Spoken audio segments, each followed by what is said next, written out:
Welcome to an AAHRPP educational session on applying for accreditation. AAHRPP offers a day-long workshop at our annual conference on how to apply for accreditation. In 2020, because of the COVID-19 public health emergency, we are providing this pre-conference workshop through a series of videos. In recognition of these unusual circumstances, we are providing these videos free as a resource to the community.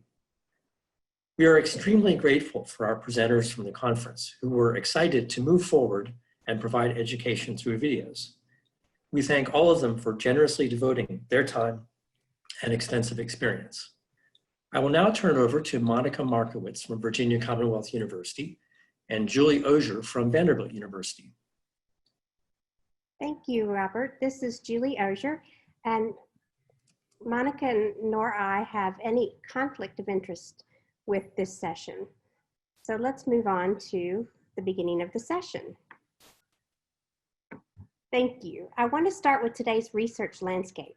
It has definitely grown over the years, and the answer to that growth and concern for how IRBs operate was to develop accreditation to assure the highest standards in participant protections. So today's research realities are research is more collaborative, global. IRBs want to have confidence when they rely on other IRBs. There's a need for consistency in research review, a need to define and exceed minimal standards for research, and a need for benchmarking about research ethics review on a national and international level. HRPPs can better compare their efficiencies against each other.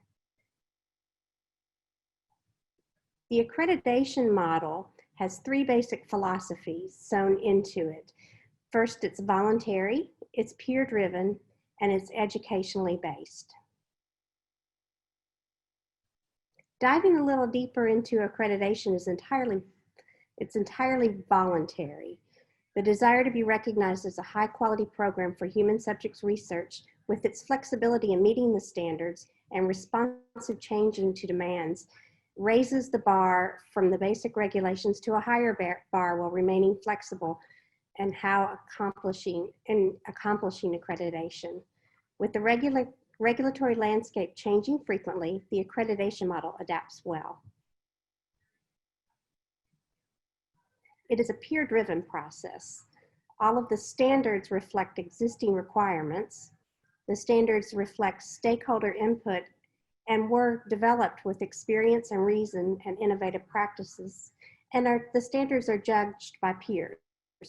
Continuous improvements are made as feedback is provided and innovative practices are realized.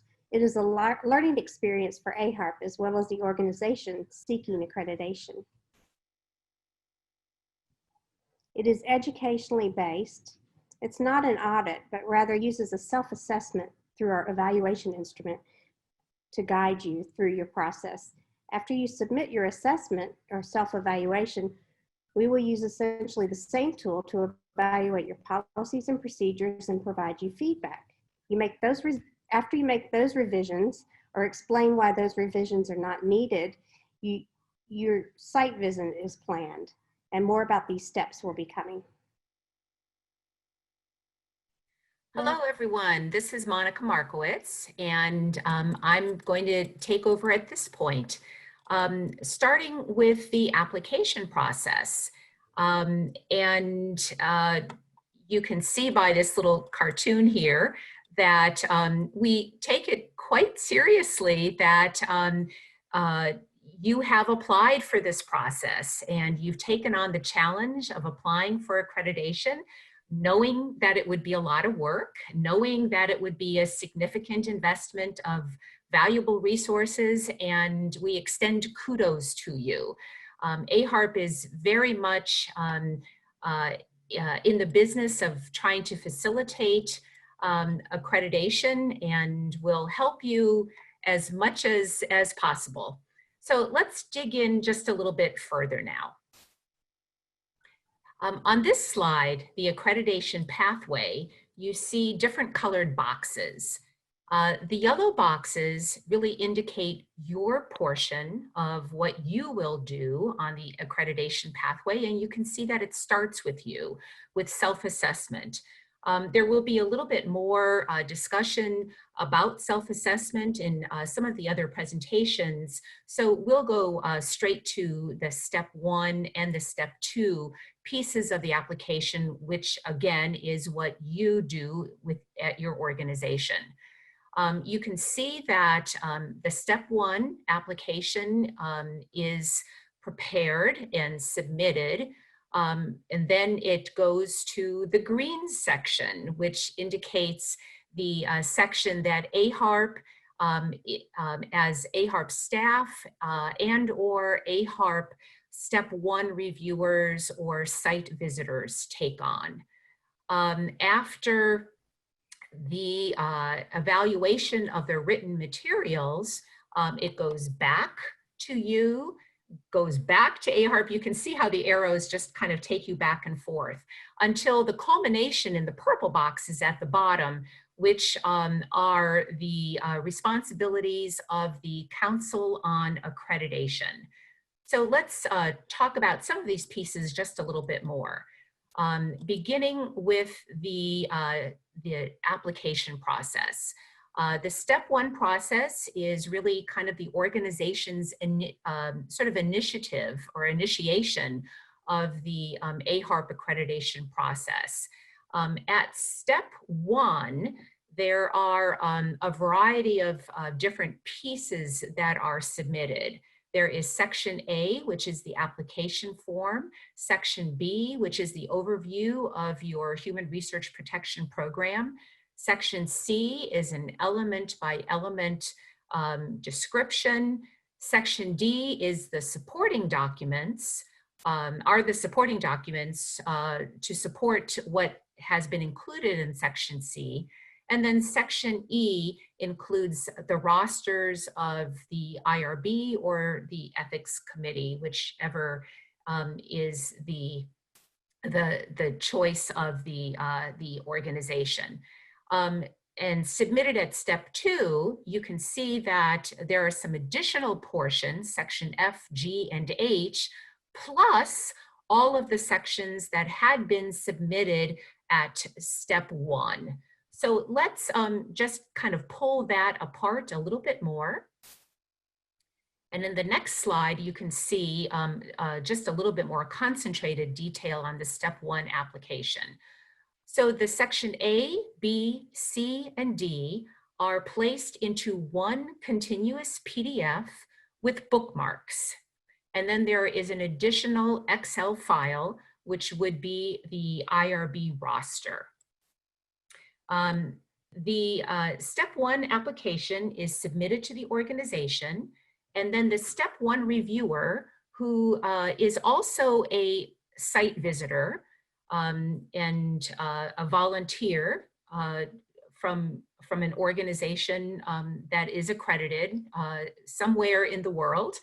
The step 1 reviewer has approximately 30 days to complete the review of the step 1 application after accepting it.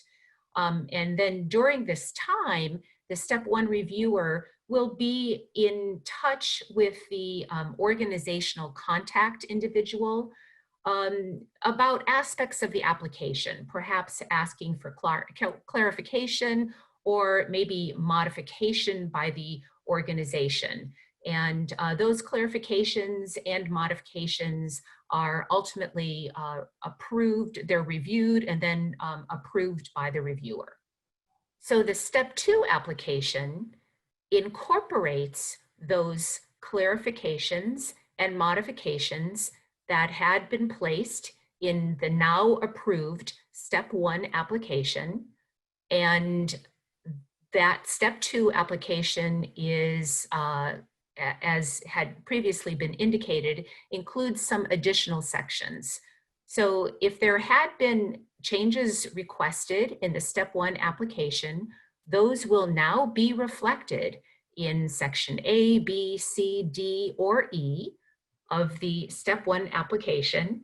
And in addition to those sections, the step 2 application includes what is called section F, which incorporates IRB meeting minutes, any relevant government correspondence, and any summary of internal audits. There is also an Excel file that incorporates the current protocol list.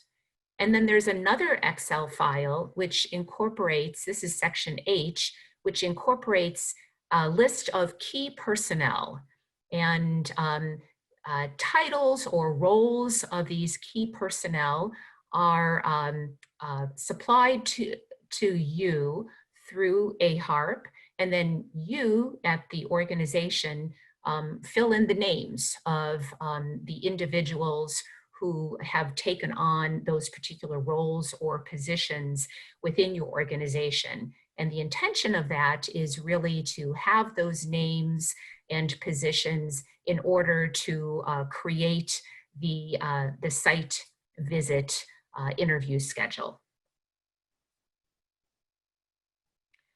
So where we are in the process is the step 2 application has been now submitted, and it is submitted to AAHRPP. So we're going back to the green box, at which point the AAHRPP staff will work with the organizational contact to schedule a site visit. A site visit incorporates an evaluation of the written documents, practices, and knowledge. Essentially, the site visitors will interview individuals to really sort of verify that what you say you do in documents actually happens within the HRPP. This diagram gives a little bit more detail about how a site visit is planned. There are site visit dates that are established. The AAHRPP staff will work with the organizational contact to establish several groups of dates, and will work with you to sort of find the best group of dates that works for the individuals that have been indicated on the draft site visit agenda. That site visit agenda is composed of individuals from the IRB roster, scientists, non-scientists, affiliated and non-affiliated members. Not all of them, but selected individuals from that roster. The protocol list is used to allow you to provide protocols that will be reviewed in the site visit. And then the key personnel list, as I had mentioned previously, is provided so that an agenda can be put together. That agenda, that draft agenda, is provided at least 6 weeks in advance of the site visit. There will be updates and alterations that will be needed for the site visit agenda, and AAHRPP staff will work directly with the organizational contact to ensure the best availability for all of the individuals who will be interviewed in the site visit. You are provided a list of documents to pull, and those documents are determined from the protocol list that was provided with your step 2 application. The list of documents to pull is provided 20 business days or 28 calendar days prior to the site visit. Before the site visit, about 1 week in advance, you'll be provided the final agenda. And the final agenda sometimes looks quite a bit different than that initial draft visit agenda, as AAHRPP staff as well as the organizational contact try to ensure that the various interviewees can be fit into the schedule, and culminating with conducting the site visit. Thank you, Monica. Okay, it's Julie again, and we're on to the site visit and beyond. So your site visit may look like this, where visitors will descend upon your organization, or in today's climate, the site visit may look like this. Currently, remote visits are occurring, but this could go back to in-person site visits at any time. So Currently now, I think you have a choice, but as soon as things settle down, it could be back to face-to-face visits. Site visitors observe and report. They don't make actual determinations about the accreditation. It's council that will do that. The site visitors are peers from organizations that have been through accreditation. They are there to have a conversation about how you do things in practice. Step 1 and step 2 are the reviews of written materials, as Monica has outlined, but the site visit is for the conversation. While there's some document review, the visit is not an audit. So reviewing documents will only be to identify trends and to spot check practices. There are key meetings during the site visit. So you as the organization will have to decide in the introduction session who will be in the room.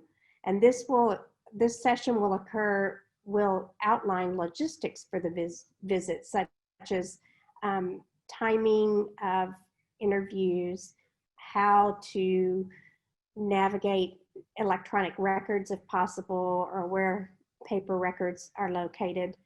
And then the program overview.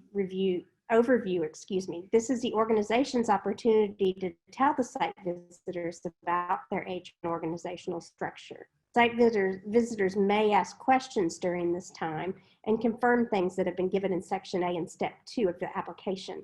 There's typically time allocated at this point for the organization to demonstrate their electronic record systems or show the site visitors how they have organized the documents. Site visitors can ask for additional information while on the site, and this is typically done at the daily closeout session with the site contact. Interviews occur throughout the day. Please ensure that all interviewees are on time, and if they are calling in, they provide site visitors with written instructions on how to use the conference phone. For the closeout session, again, the organization should decide who should attend. This is the session to note the observations that are described that have been, the closeout session will be who should attend. This is to describe the observations that occurred during the meeting. There also may be suggestions for consideration that will not ultimately appear in the report. The draft site visit report will go to AAHRPP before it is given to the site.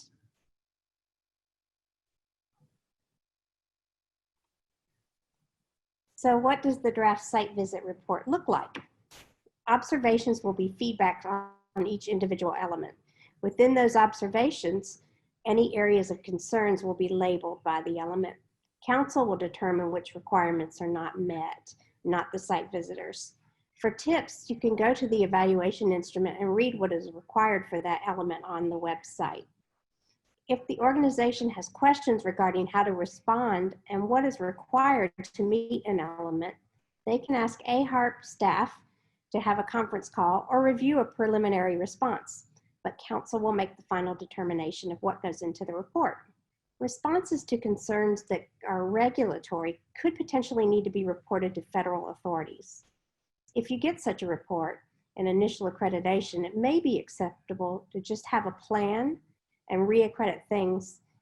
Have a plan and reaccreditation of things have to be implemented at the time of your response. The draft site visit report will be to you by 28 calendar days or 20 business days. AAHRPP can be flexible on timeline if there's significant revisions or work to be done. And you can request an extension. AAHRPP will work with you. In general, you will have the same time frame to respond. AAHRPP staff are willing to look at the proposed response or have a conference call to discuss the concern and provide examples of how other organizations have met the element if there are questions. So your response. In the response, you would need to outline how you have changed or addressed a policy or procedure in order to meet the standard or element, how and whom you have educated about the change, and how you will monitor the change to make sure it has been effectively implemented and carried out. So what is your monitoring plan? If you do not intend to address one or all three of the items, you should explain your reasoning in your response. If the concern is regulatory, how do you plan to address it? Changes in operations or procedures or documents have to be started by the council date. So for changes in policies, procedures, and forms, you will need to provide the revised SOPs or documents and give the date that it was implemented. For education, you will need to give the date this took place, the content, agenda, or PowerPoint that was used, attendance, and the audience, and who gave the education. For your monitoring plan, provide details about who will monitor, how often, and what will be monitored, and the goal of monitoring. What will you do with the results? You will also need to include the date started or plan to be started. AAHRPP includes examples of a monitoring tool on the web document library for your information. So we're almost there. Back to the process slide. Again, the things in green are AAHRPP and your HRPP peers. The things in yellow are the organization, that would be you, and then purple is the council. Okay, I am going to take over again. This is Monica. Thanks, Julie. So I am going to start from those purple boxes at the bottom. And as you can see, council determination is what happens in that first and second box there at the bottom of that the pathway. So these two badges that you see are those highly coveted badges indicating accreditation. There's an accreditation determination that is slightly different for new applicants than for renewing applicants. Both first-time applicants and renewing applicants are actually reviewed by the council. For both types of applicants, full accreditation means that all the standards have been met, excuse me. That includes regulatory standards as well as AAHRPP specific standards. In qualified accreditation, the regulatory driven standards have been met, but the AAHRPP best practice standards still need perhaps a little bit of extra work. During the 3-year period, a qualified accreditation that may be awarded to a new applicant can actually become a full accreditation when all the corrective actions addressed by the organization are ultimately accepted by the council. And these various council determinations are actually going to be presented in a different presentation by Kate and Leslie. It is important to note that the only information that AAHRPP releases about an organization's accreditation is actually a list of recognized accreditation that's on the website. And I would think that most of you have seen that list of accreditation. And for those organizations that are aspiring to accreditation, you're hoping that you'll be on that list soon. This is a good time to mention that the accreditation process is viewed as confidential by AAHRPP, including both AAHRPP staff as well as site visitors. After the site visit, the only communication your organization will have about the accreditation process will be with AAHRPP staff. So the site visitors are no longer in the loop. Now that doesn't mean that at subsequent professional organizations where you might meet up with each other that you can't say hello and chat about the professional HRPP environment, but any discussion about the actual site visit will really not happen. That is a confidential matter. So in terms of the accreditation status, for new applicants, the status is valid for 3 years. And I can tell you that 3 years seems to pass very, very quickly. It seems like in the blink of an eye, it's time to submit the reaccreditation application, which of course needs to happen before the 3 years expires. For renewing applicants, the accreditation status is valid for 5 years. but the renewal application is also submitted before that 5-year expiration. So those 3 and 5 year periods of accreditation don't really get organizations kind of off the hook. There still is some accountability while an organization is accredited. So organizations check in with AAHRPP in the form of annual reports, as well as status reports or contingency reports. The annual reports are, as the name indicates, annual reporting of sentinel changes such as structural or significant programmatic changes. Status reports are frequently used to document corrective practice and especially education and monitoring that has taken place. And these status reports are generally a tool used by council to just really sort of have an organization work on sort of any corrective practice. A contingency report is also a tool to verify new or modified practice since the site visit. The Council on Accreditation can really use any of these reporting tools to accompany its determination of accreditation status. And with that, we have concluded our presentation, which is really an overview of this entire process.